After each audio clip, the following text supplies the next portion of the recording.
دا نو په تاسو کتلی شئ دا اور لګېدلی دی تقریبا شپږ ګنټې وشولې دا ریسکیو کار دا ټول راغلي 1112 والا او دوی د بوجولو کوشش کوي خلکو ترې وتې دي خو لیکن دا سامانونه پکې پراته وو دا څه ګودام دی مالوچو ګودام دی مالوچو ګودام دی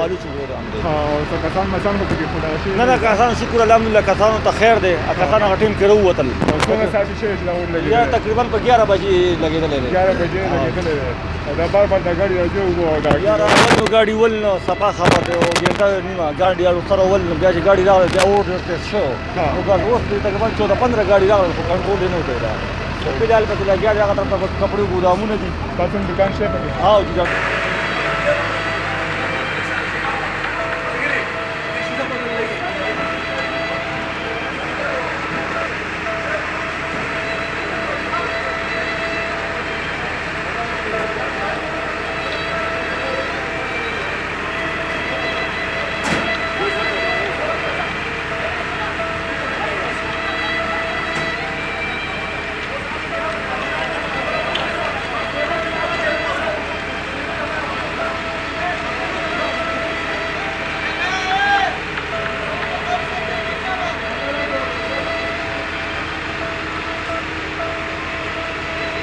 راته ووایه دا اور کله لګېدلی څه ټایم دا سهار لګېدلی د اوسه پورې او اور بندېږي نه لګېدلی ښه دبا اور دی او ګاډي ورته ولاړ دي دبا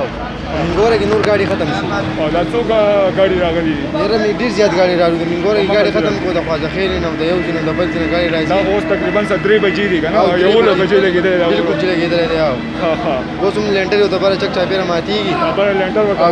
دیوالونه ته ماتېږي لکه سوري ورته کوي که نه دا صرف دا دوه ګودامه دي که نه دې نه دا چک چاپېره مکمل یو ګودام دی دا څلور سیټه ته لار ده ګډ ګودامونه دي څلور سیټه پکې کسان لګیا دي او 11-22 والا بس دا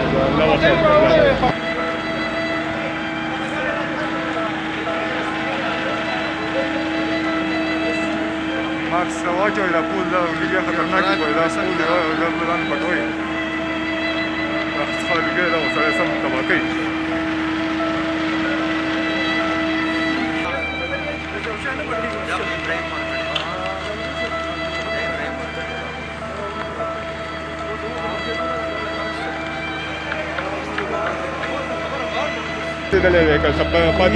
پاتې کېدو پکې څه نشته جي مکمل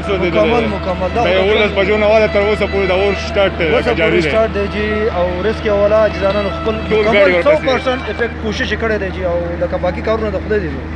سوره کوشش ته غریبانو مکمل ټول ګاډي دوی ته دا کړی بالکل ټول مکمل په ټیم را رسیدلی دی او خو भरपूर کوشش کړو اوسه پورې پکې لګیا دي او دا اور بس پته نه سامان به ډیر زیات دی او دا د پولیسټر سامان دا کارخانه دی جی او دا مالوچ دا ډېر تیزونه ده او دا پټرول دی جی پټرول دا تقریبا پټرول بس داری کو اور اغسته ده هم د پټرول د کچرې نه جوړیږي لکه دا خو هغه معمولی ارزښت شي درې دې نشته بس صرف دا دوه ګودامه پکې دا شي کنه دا دوه دي دا د یو خوا طرف نه دی او دې طرف څه جاني نقصان خو نه کړی کنه نه الله خیر کړی صرف هغه مالی نقصان شوی دی الله سب بچ کړی خدای چې کم دی مکمل ختم دی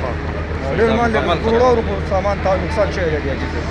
کروڑو روپو مسله مسله دی ورته د دې اجر ورکړي